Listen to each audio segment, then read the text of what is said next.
ሰላም ለኪ እያለ ሰላም ለኪ እያለ ሐርና ወርቅ በስመ አብ ወወልድ ወመንፈስ ቅዱስ አሐዱ አምላክ።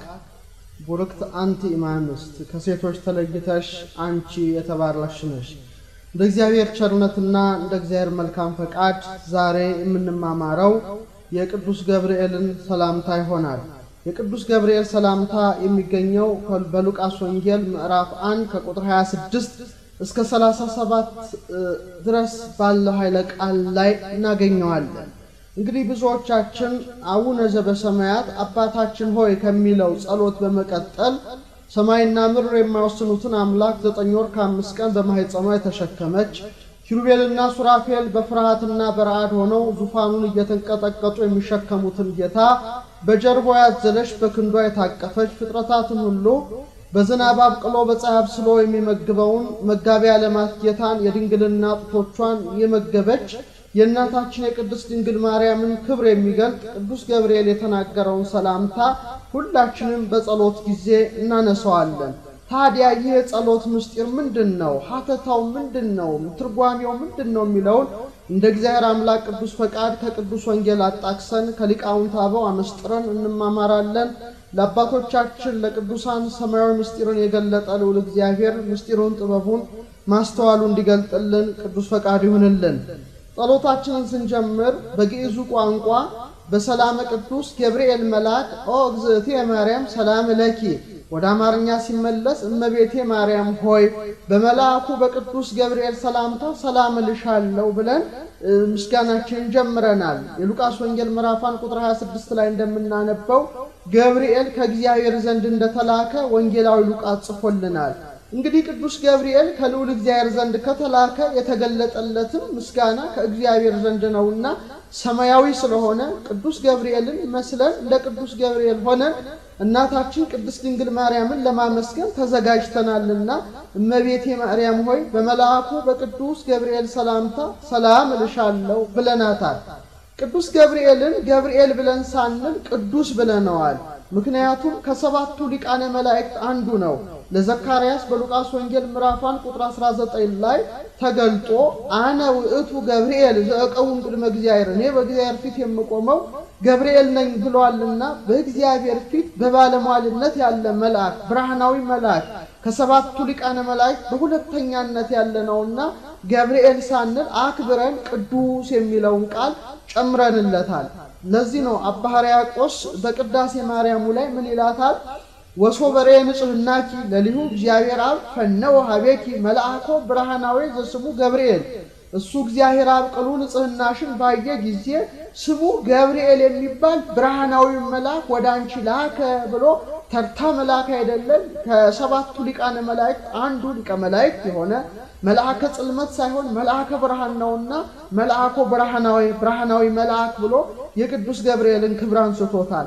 ስለዚህ እኛም አባ ሕርያቆስን መስለን ሊቃውንት አበውን መስለን ገብርኤል ሳንል ቅዱስ እንለዋለን። ቅዱስ ገብርኤል ቅድስት ድንግል ማርያምን ለማብሰር የተመረጠበት ለሶስት ምክንያት ነው። አንደኛ እስመ አብሳሬ ጽንስ ውእቱ ይሏል። ጽንስ በማብሰር የታወቀ መልአክ ነው። የሶምሶንን አባትና እናት ያበሰረ መልአክ ነው። ኢያቄምንና ሐናን ያበሰረ መልአክ ነው። ዘካርያስንም ዮሐንስ እንደሚገኝ ከአብራኩ ያበሰረ መልአክ ነውና ቅዱስ ገብርኤል ለዚህ ተመርጧል። ይህ ብቻ አይደለም። ሳጥናኤል አነ ፈጠርኩክሙ እኔ ፈጠርኋችሁ ብሎ የክህደት ድምጹን በነገደ መላእክት ዓለም ባሰማ ጊዜ ቅዱስ ገብርኤል ጸንቶ ንቁም በበህላዌነ እስከ ነአምሮ ለአምላክነ እስከ ነረክቦም ይላል። አምላካችንን እስክናውቅ ድረስ በያለንበት ጸንተን እንኑር ብሎ መላእክትን ያጸና ያረጋጋ መልአክ በመሆኑ እናቱ ቅድስት ድንግል ማርያምን እንዲያረጋጋ እንዲያበስር እግዚአብሔር መርጦታል።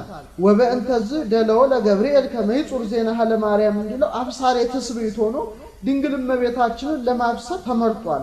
ይህ ብቻ ሳይሆን ገብርኤል ማለት አምላክ ወሰብ አምላክም ሰውም ማለት ነውና የስሙ ፍቺ የአምላክን ሰው መሆን ለማብሰር ወደ ቅድስት ድንግል ማርያም ስለተላከ ቅዱስ ገብርኤልን በሰላምታችን መጀመሪያ አንስተነዋል። ስናነሳው እመቤቴ ማርያም ሆይ ብለን አንስተናታል። ኦ እግዝእትየ ማርያም ሆይ ማለት ቃል አክብሮ ነው ቃል ራይሮ ነው ቃል አይስሮ ይባላል የእመቤታችንን ሆይ ማለታችን ማክበራችን ነው እመቤቴ ሆይ በመልአኩ ሰላምታ ምን ልሻለሁ ሰላም ልሻለሁ ብለናታል ቅድስት ድንግል ማርያምን እመቤቴ የሚል ቃል መጥቀሳችን እመቤታችን ማለታችን ከቅዱስ ወንጌል ቃል ተነስተን ነው ይሄም የሉቃስ ወንጌል ምዕራፍ 1 ቁጥር 43 ላይ እንደምናነበው ኤልሳቤጥ ጸንሳ ሳለች ቅድስት ድንግል ማርያም አምላክን በማህፀኗ ተሸክማ ወደ ኤልሳቤጥ ቤት በሄደች ጊዜ ኤልሳቤጥ በታላቅ መንፈሳዊ ሐሴት ሆና ጽንሱን በደስታ እየዘለለ እሷን በመንፈስ ቅዱስ ተቃኝታ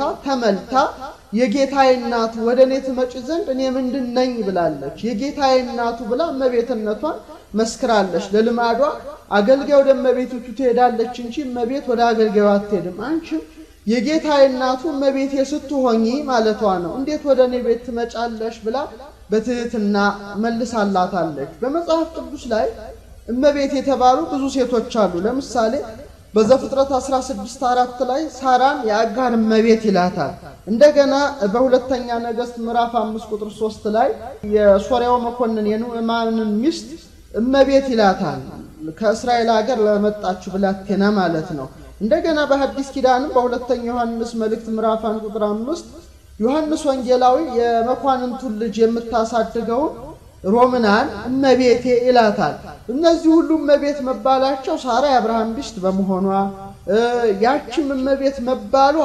የንዕማን የመኮንኑ ሚስት በመሆኗ ሮምናም እመቤት መባሏ የመሳፍንቱን የመኳንንቱን ልጆች ስለምታሳድግ ነው እመቤታችን ቅድስት ድንግል ማርያም ግን እመቤት መባሏ ሰማይና ምድር የፈጠረውን አምላክ 9 ወር ከ5 ቀን በማህፀኗ የተሸከመች በድንግልና ጸንሳ በድንግልና የወለደች በመሆኗ እመቤትነቷ የብዙሃን ነው እነዛ እመቤት ቢባሉ የጥቂቶች ነው እሷ ግን እመብዙሃንነቷ ወይም እግዝእተ ብዙሃንነቷ ለሁላችንም ነውና እመቤቴ ማርያም ሆይ ብለን ንግስትነቷን እመቤትነቷን መሰክርላታለን ይህን እመቤትነቷን ወይም ንግስትነቷን ነቢያትም ሐዋርያትም መስክረዋል ለምሳሌ ያህል ነብይ እግዚአብሔር ኢሳይያስ በትንቢቱ በምዕራፍ 49 ቁጥር 23 ላይ ስለ ቅድስት ድንግል ማርያም እመቤትነት ንግስትነት እንዲህ ይላል ነገስታም ሆትኪ ነገስታት አያቶችሽ አባቶችሽ ናቸው ወነጋሲያት አጻንያትኪ ንግስታቱም አለ ገረዶችሽ ናቸው ወይም ሞግዚቶችሽ ናቸው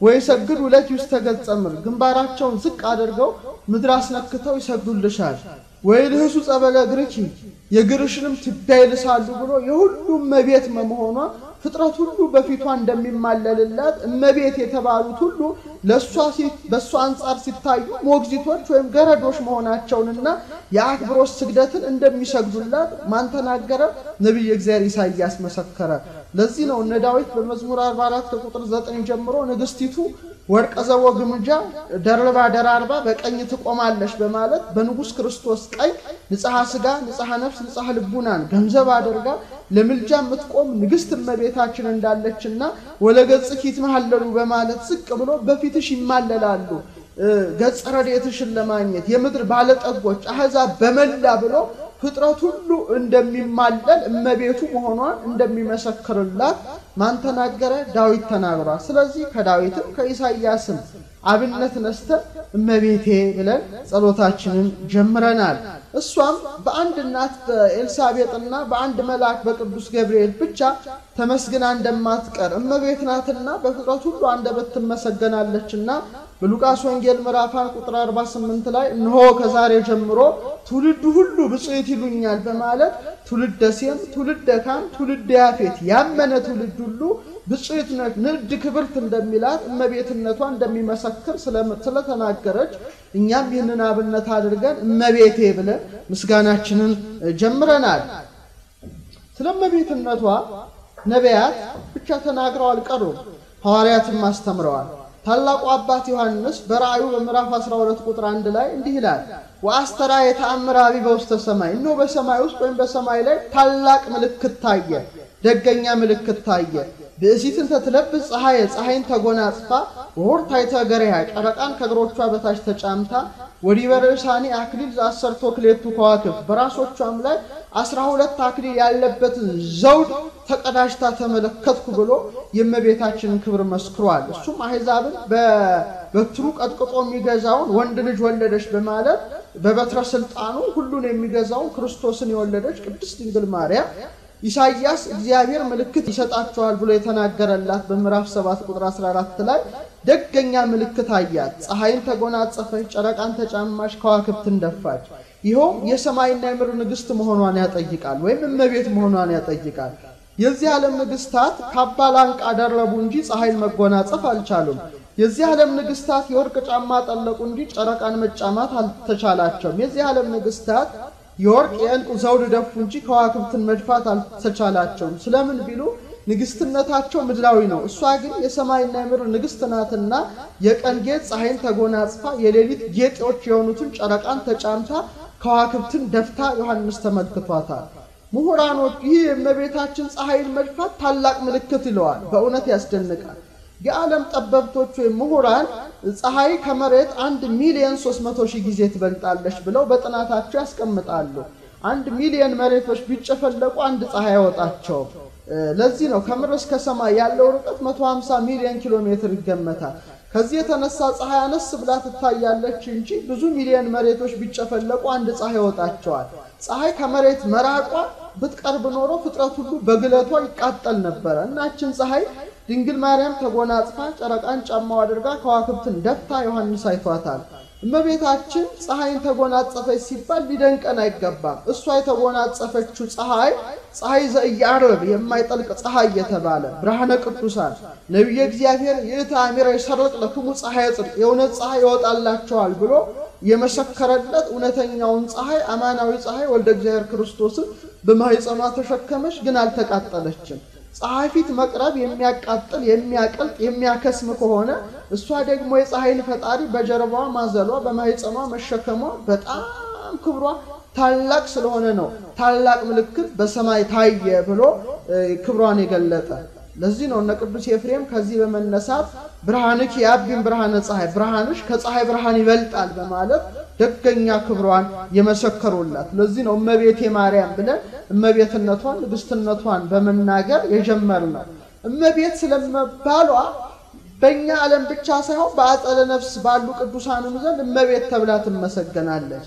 በቤተ ክርስቲያን ታሪክ ላይ እንደሚተረከው ወይም በውዳሴ ማርያም ትርጓሜ መቅድማችን ላይ እንደምናነበው እንደምንተረጉመው ታላቁ ሊቅ ቅዱስ ኤፍሬም ከዕለታት ባንዳቸው ቅዱስ ገብርኤልን ሰላምታ እመቤቴ ማርያም ሆይ እያለ ያስተምራል። በጉባኤ ለተገኙ ምእመናን ስምዖን የተባለ ባልንጀራው ስምዖን ዘአንድ ሊጠይቀው ይመጣል። መምህራችን ያዕቆብ በአጸደ ነፍስ ሆኖ በገነት እመቤቴ እያለ እኮ ያመሰግናታል አለው። ቅዱስ ኤፍሬም በእጅጉ የበቃ ነውና ስምዖን ግር አለው ነገሩ። እስቲ ብታምንም ባታምንም ናስቲ ወደ መቃብሩ ሄደን እንጸልይ ብሎት ወደ መካነ መቃብሩ ሄደው እግዚአብሔር እንዲገልጥላቸው የእመቤታችንን ምስጋና እንዲገልጥላቸው ይማጸኑ ጀመረ። ወዲያው መምህራቸው ያዕቆብ ተነስቶ መቃብር ክፈቱልኝ መግነዝ ፍቱልኝ ሳይል ተነስቶ 10 ጣቶቹ እንደ ፋና እያበራ እንዲህ ብሎ መስክሯል።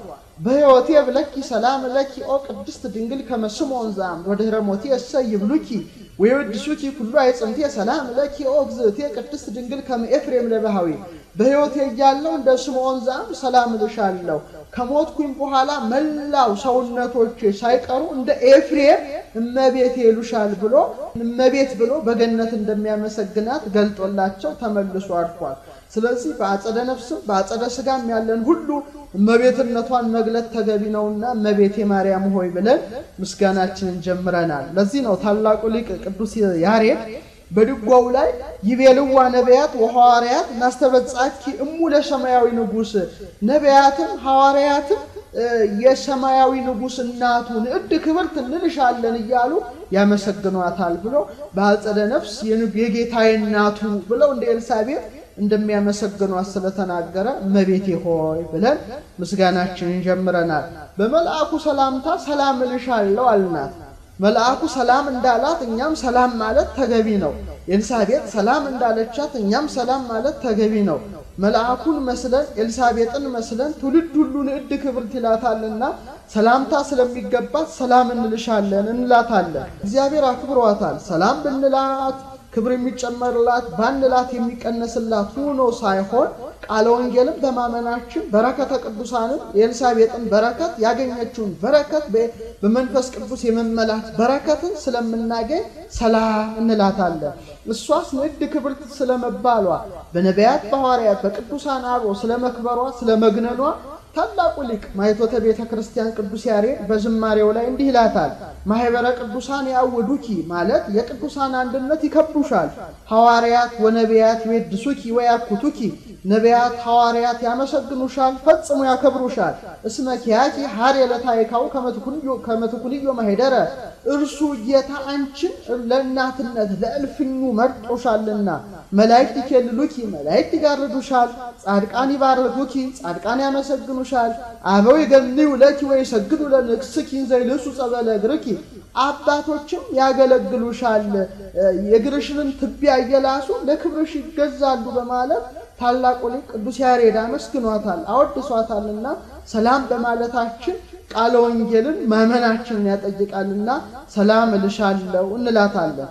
እመቤታችንን ሰላም ለማለት ሶስት ነገር ያስፈልጋል። አንደኛ እንደ ቅዱስ ገብርኤል ከእግዚአብሔር ዘንድ መላክ፣ ሁለተኛ እንደ ኤልሳቤጥ በመንፈስ ቅዱስ መመላት፣ ሶስተኛ የወንጌልን ቃል ማመን ይገባል። እንደ ቅዱስ ገብርኤል ከእግዚአብሔር ዘንድ ከተላክን ቅዱስ ገብርኤል እንዳመሰገናት እናመሰግናታለን። እንደ ኤልሳቤጥ በመንፈስ ቅዱስ ከተመላ እንደ ኤልሳቤጥ እናወድሳታለን። ወንጌል እነሆ ከዛሬ ጀምሮ ትውልድ ሁሉ ያመሰግነኛል የሚለውን ቃል ካመንን እናመሰግናታለን። ስለዚህ ከእግዚአብሔር ያልተላከ በመንፈስ ቅዱስ ያልተመላ ወንጌልን የማይቀበል ሰው ሰላምታ ሊሰጣት አይችልም። እኛ ግን በዚህ ሁሉ የተባበርንንና ሰላም እንልሻለን ብለን እናመሰግናታለን። በመቀጠል ድንግል በስጋኪ ወድንግል በህሊናኪ በሐሳብሽም ድንግል ነሽ በስጋሽም ድንግል ነሽ ብለን እናወድሳታለን። ስለእመቤታችን ስለ ቅድስት ድንግል ማርያም ድንግልና አንስተናል። ስለ ድንግልናዋ ካነሳን ዘንዳ ቅድመ ጸኒስ ቅድመ ወሊድ ጌታን ከመጽነሷ ከመውለዷ አስቀድሞ ጊዜ ጸኒስ ጊዜ ወሊድ በጸነሰችው በወለደችው ጊዜ ድህረ ጸኒስ ድህረ ወሊድ ከጸነሰችውም ከወለደችውም በኋላ ዘላለማዊት ድንግል መሆኗን ቅዱሳት መጻሕፍት ይመሰክራሉ። በሐሳብሽም ድንግል ነሽ በስጋሽም ድንግል ነሽ እንላታለን። ነቢየ እግዚአብሔር ኢሳይያስ በምዕራፍ 7 ቁጥር 14 ላይ ጌታን ከመጽነሷ በፊት ድንግል መሆኗን ምን ብሎ መሰከረ? ድንግል ትጸንስ ወትወልድ ወልደ ወትሰምዮ ስሞ አማኑኤል፣ ድንግል ትጸንሳለች ወንድ ልጅም ትወልዳለች ስሙንም አማኑኤል ትለዋለች በማለት መሰከረላት። ነቢየ እግዚአብሔር ሕዝቅኤልም በምዕራፍ 44 ቁጥር 1 እስከ 2 ላይ ዛቲ ሕይወት ጹታ ትነብር እቺ ደጃፍ ተዘግታ ትኖራለች ለምን አለ? የእስራኤል አምላክ ገብቶባታል አለ እና የእስራኤል አምላክ ሳይከፍት ገብቶ ሳይከፍት ወጥቷል እና ለዘላለም ሰው አይግባባት ብሎ እንደታተመች ወጥቷል። ስለዚህ የመለኮት አዋጅ የታወጀበት ማህፀን ነውና ይህ ደጃፍ አለ ይቺ ደጃፍ ተዘግታ ትኖራለች በማለት እመቤታችን ጌታን ከወለደች በኋላ ዘላለማዊት ድንግል መሆኗን ነቢየ እግዚአብሔር ሕዝቅኤል በተዘጋሽ መቅደስ አምሳል አይቷታልና ድንግል በስጋኪ ወድንግል በህሊናኪ ብለን እመቤታችንን እናመሰግናታለን። ከወለደችም በኋላ ዘላለማዊት ድንግል መሆኗን ብዙ ምሳሌዎች ያስረዳሉ። ለምሳሌ ታላቁ ሊቅ ቅዱስ ያዕቆብ ዘእልበረዳኢ ምን ይላታል? ወከመ ልደተ መልክም መጽሔት ይላል። የጌታ ልደት ለምሳሌ ፀሐይ በመስታየት ውስጥ ትገባለች፣ መስታየቱ ግን አይተረተርም። ከግንባር ላይ ላብ ይፈሳል፣ ግንባራችን ግን አልተሰነጠቀም። የሰው መልክ በሰው አይን ውስጥ ይታያል፣ ግን የዛ ሰው አይን አይፈስም። እነዚህ ግዙፋን የሆኑ ነገሮች ርቀት ስራ ሲሰሩ ረቂቅ ዘእምረቂቅ የሆነው አምላክ የእናቱም ማኅተመ ድንግልና ሳይጥስ ተጸንሶ ሳይጥስ ተወልዷል። እሷ ድንግል ወእም ድንግልም እናትም ትባላለች። እሱ አምላክ ወሰብ አምላክም ሰውም ይባላል። ስትወልደው ማኅተመ ድንግልናዋ እንዳልተለወጠ እሱም ሰው ሲሆን አምላክነቱ አልተለወጠም።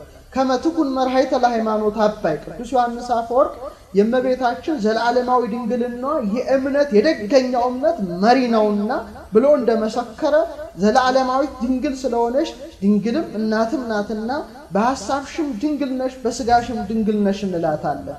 ሌላው ምስጢር ደግሞ የተጠበቅሽ ነሽ ማለት ነው። በስጋሽም የተጠበቅሽ ነሽ፣ በህሊናሽም ክፉ ከማሰብ የተጠበቅሽ ነሽ ማለታችን ነው። በእመቤታችን ቅድስት ድንግል ማርያም ንጽህናዋ በዚህ ድንግልናዋ ከፍጥረታት ሁሉ በልጣለች። ሰሎሞንም በመኃልየ 2:1 ላይ ንጽህናዋን ወይም የህሊና ድንጋሌዋን ድንግልናዋን በሱፍ አበባ መስሎ ያስቀምጣል።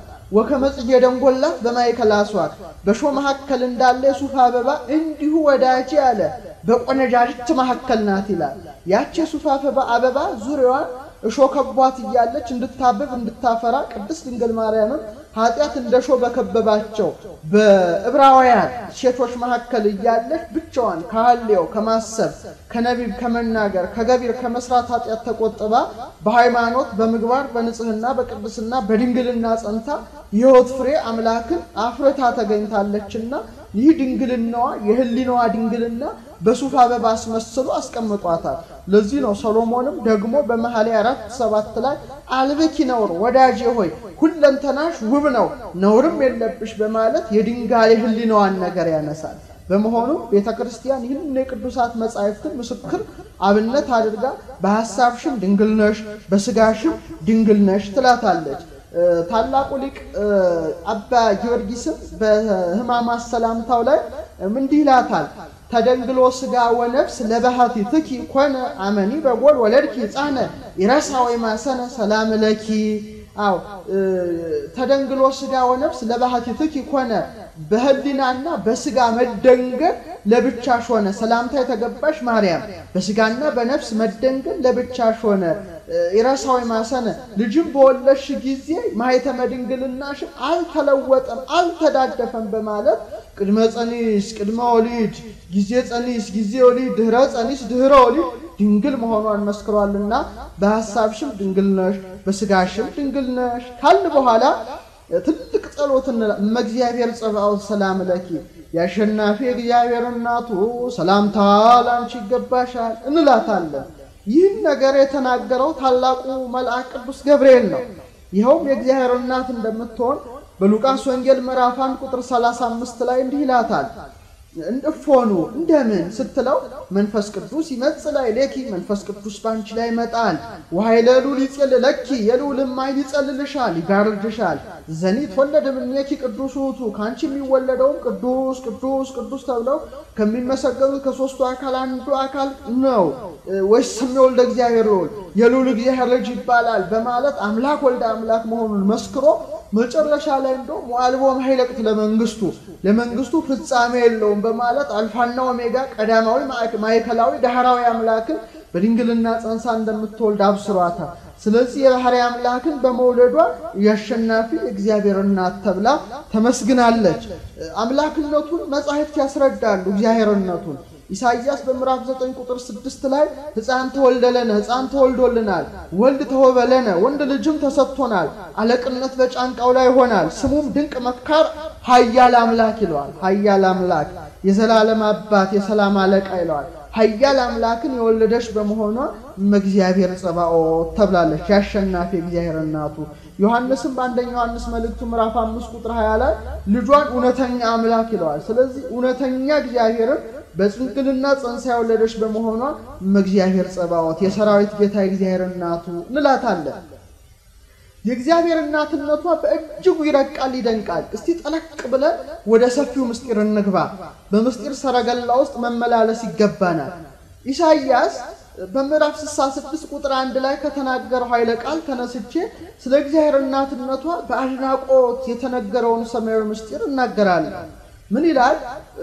የሰራዊት ጌታ እግዚአብሔር አለ ሰማይ ዙፋኔ ነው ምድር የእግሬ መረገጫ ነው ለኔ ምን አይነት ቤት ትሰራላችሁ አለ።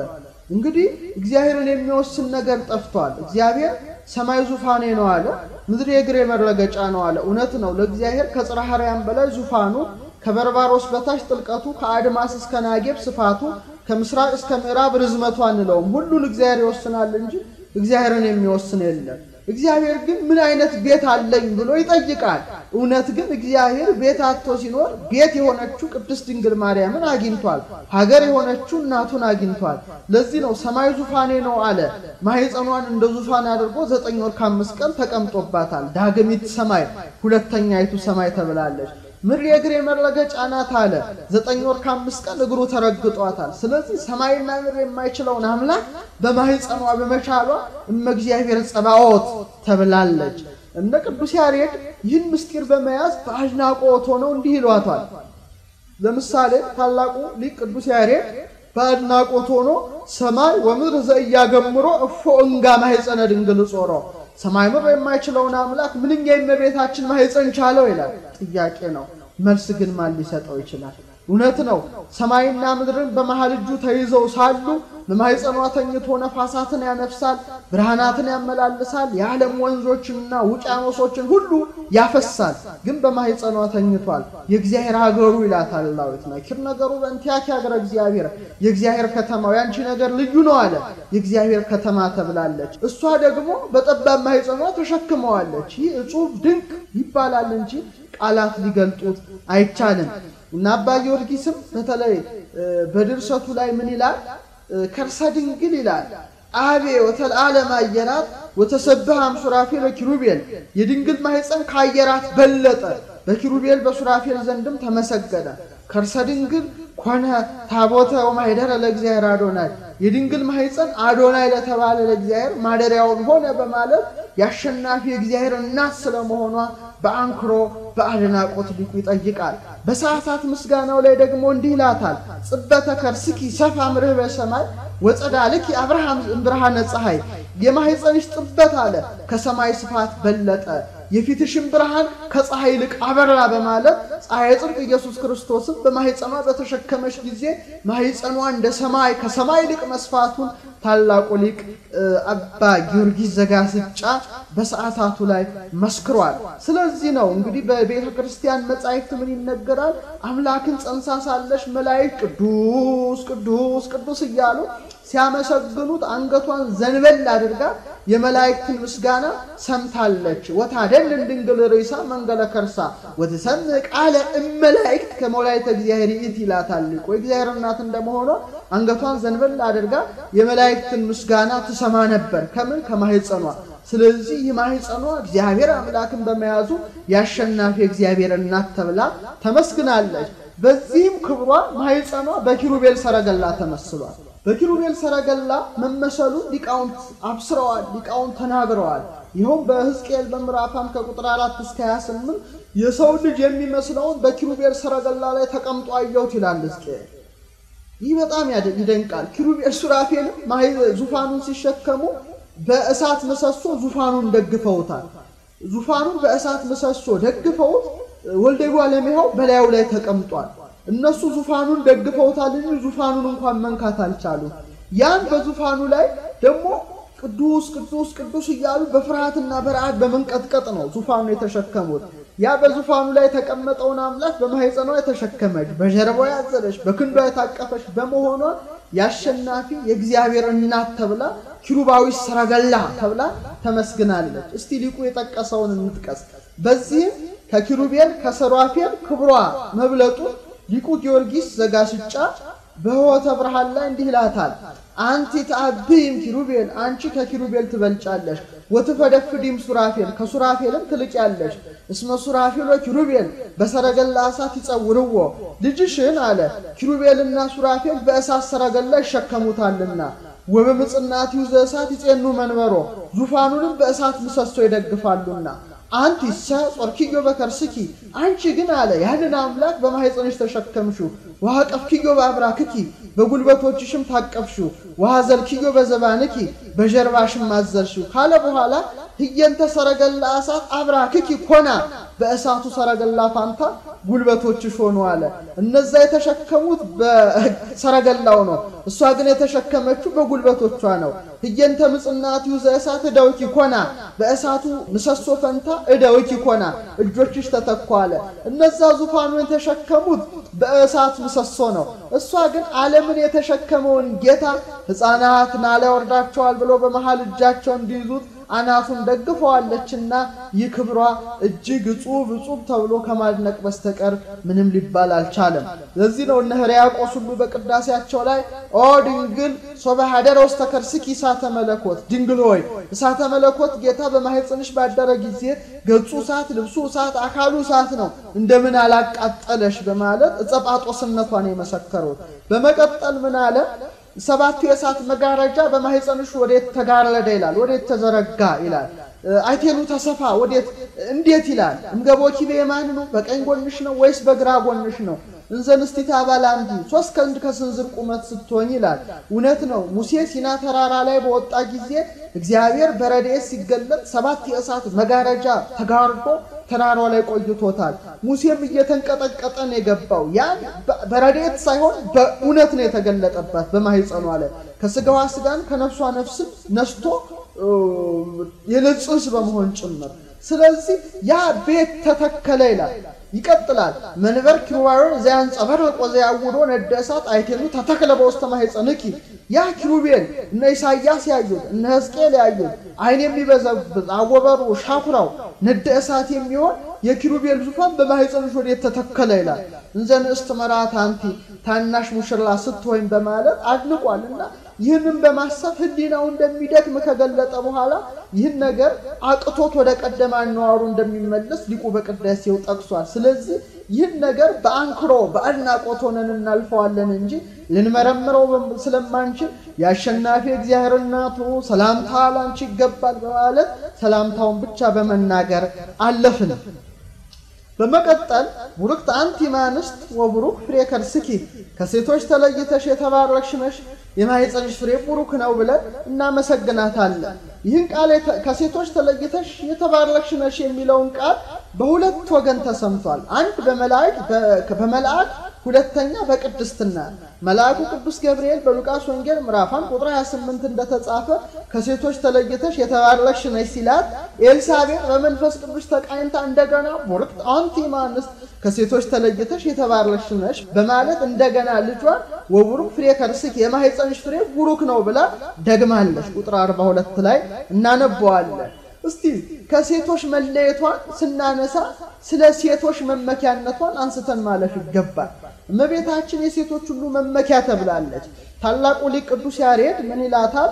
ማርያም ተአቢም ኩሎነ አንስት፣ ድንግል ማርያም ከሴቶች ሁሉ ትበልጣለች።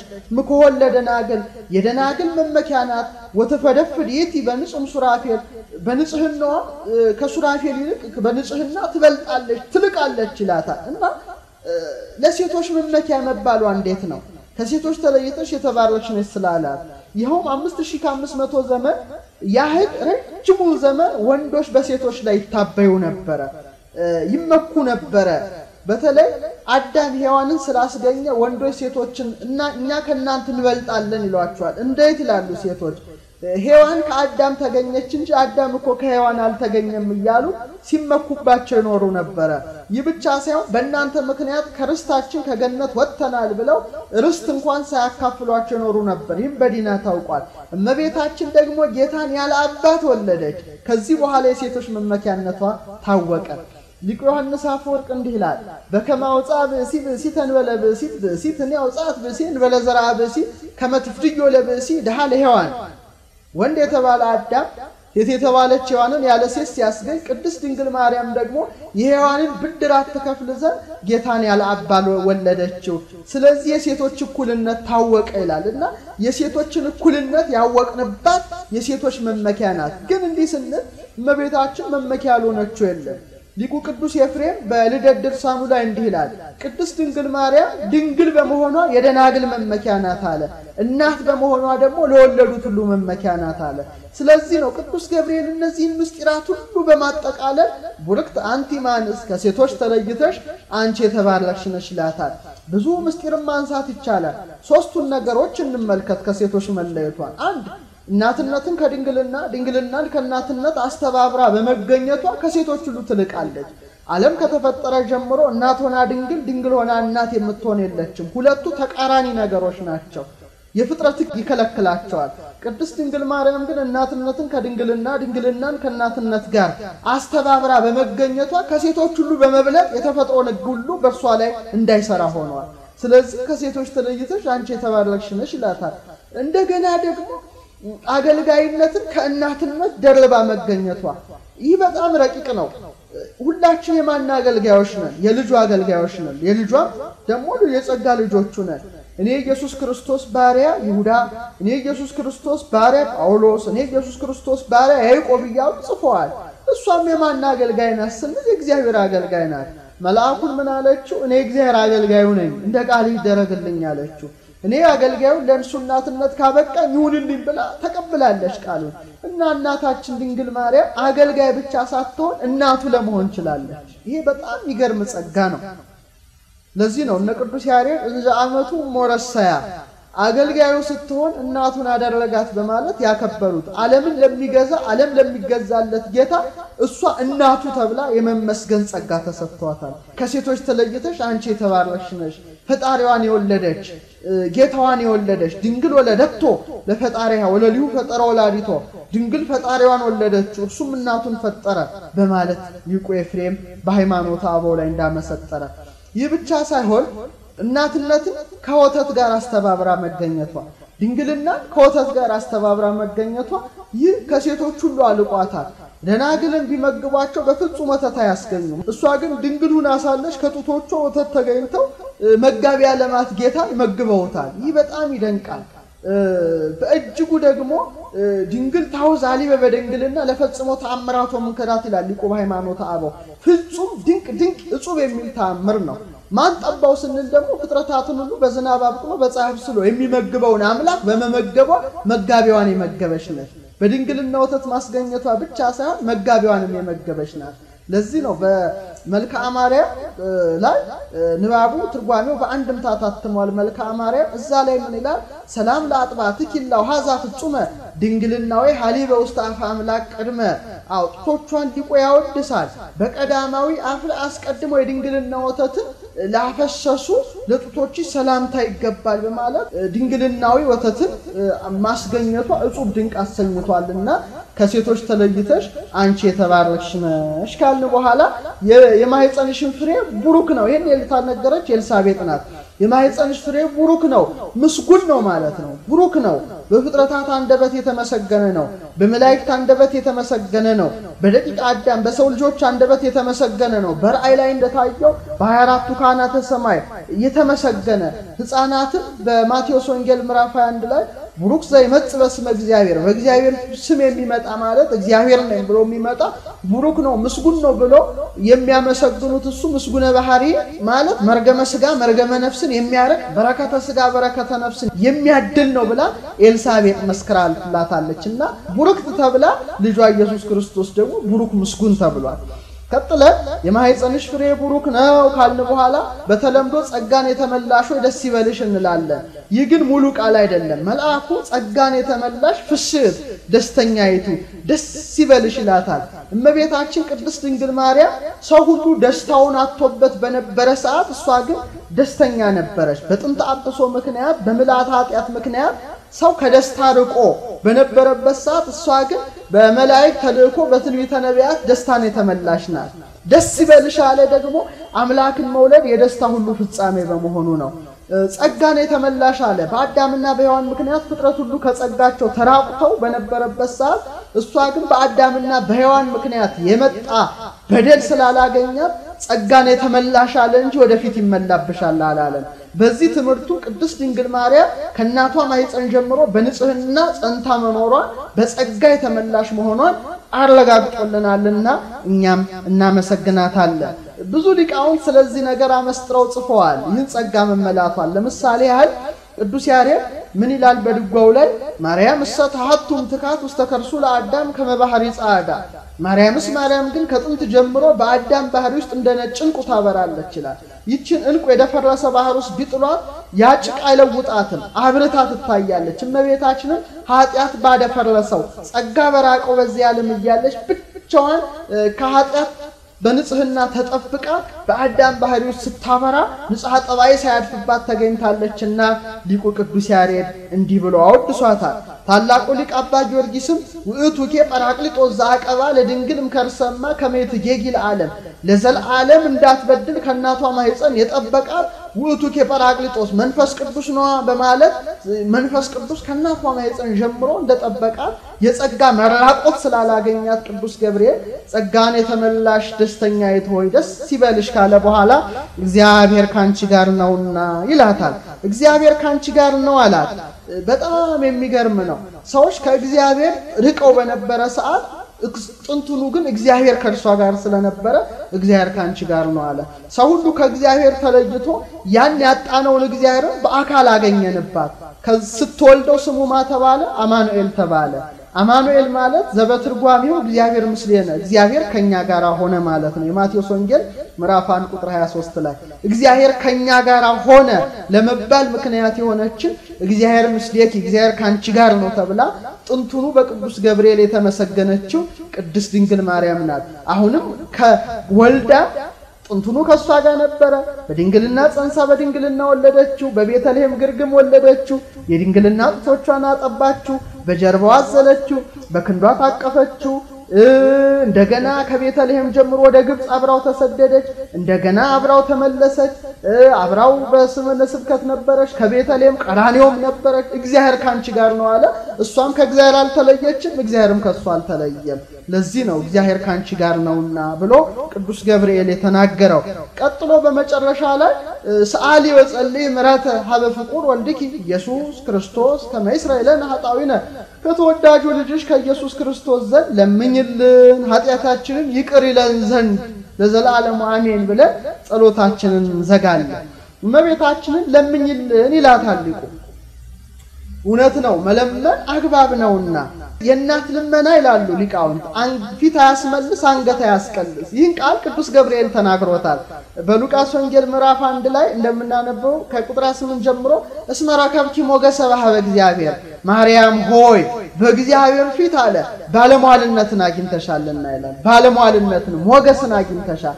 ስለዚህ እኛ ከቅዱስ ገብርኤል ሌላ የተሻለ መምህርም አንፈልግም።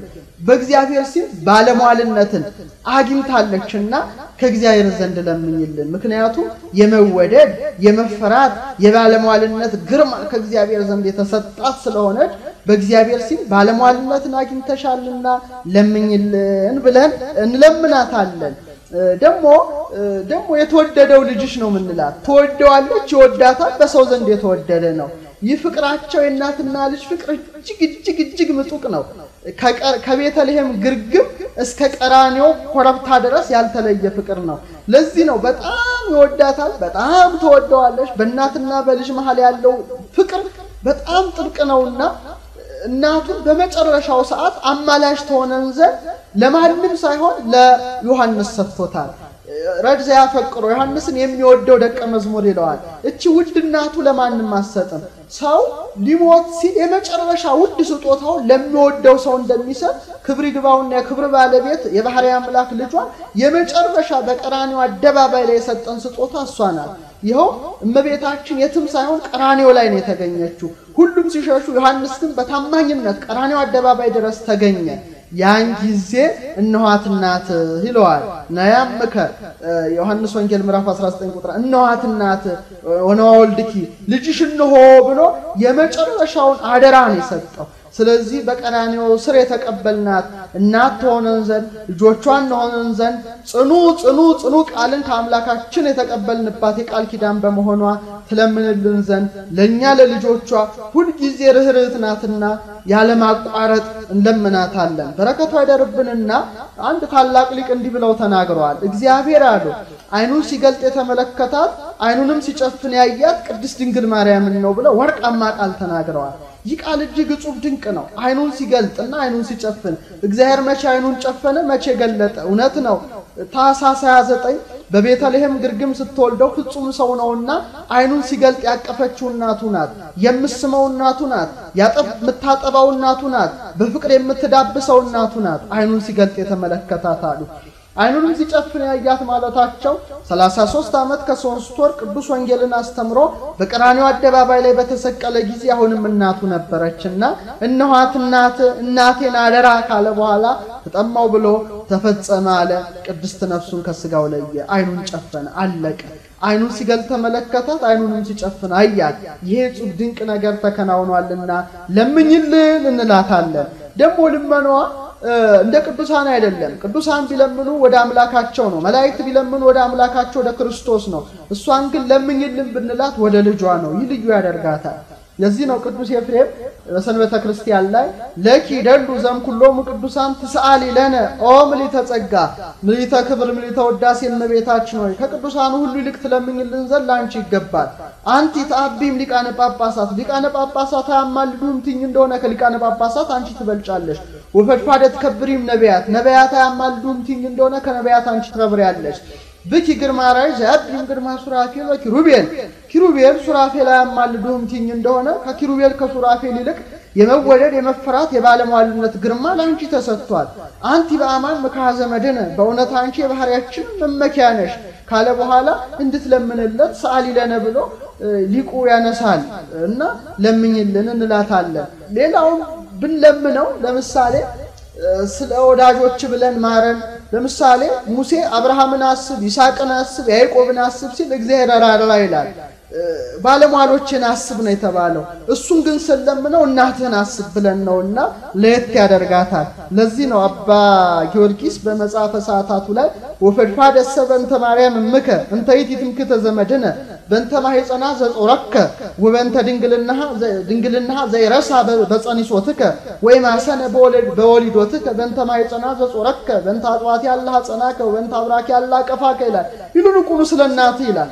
እንተ ይትም የመመኪያችን ዘውድ ስለሆነ ስለ እናትህ ስለተሸከመ ስለማይጸኗ ስላቀፈ ስለ ጉልበቶቿ ስላዘለ ስለ ጀርባዎቿ ስላጠቡ ስለ ጡቶቿ በእንተ ከናፍር ያለ ሰአማከ ስለ ሳሙ ስለ ከንፈሮቿ ካንተ ጋራ ስለተመላለሱ ስለ እግሮቿ ከሷ ስለነሳው አጽም ደም ነፍስ ስጋ ብለ ማረን ይላልና ልዩነቱ ስለሆነ ከተወዳጁ ልጅሽ ይቅርታና ምሕረትን ለምኝልን ኃጢያታችንን ይቅር ይለን ዘንድ ብለን ይቅር ባይ ቸር መሐሪ ሰራይ ኃጢያት ወደምሳስ ያበሳ በደልን የሚደመስስ ኃጢያትን ይቅር የሚል የባህሪያ አምላክ መሆኑን ከመሰከርን በኋላ ለዘላለሙ አሜን ብለን ይሁንልን ይደረግልን ብለን የጸሎቱ ሁሉ በረከት እንዲያድርብን መዝጊያ ጸሎታችን ላይ አሜን የሚለውን ቃል እንናገራለን። ይህ ሰላምታ እስካሁን እንደተማማርነው ሰማያዊ ሰላምታ ነው። ብዙ ቅዱሳን አበው በዚህ ሰላምታ ተጠቅመውበታል። ብዙ በረከትን አግኝተውበታል። ብዙ ሰማያዊ ምስጢር ተገልጦላቸዋል። እመቤታችን ከሰላምታ ሁሉ ይህን ሰላምታ እንደምትወደው በብዙ ቦታ በተአምሯ ላይ ተጽፎ እናነባለን። አንድ ታሪክ ተርከን ትምህርታችንን እንቋጨዋለን።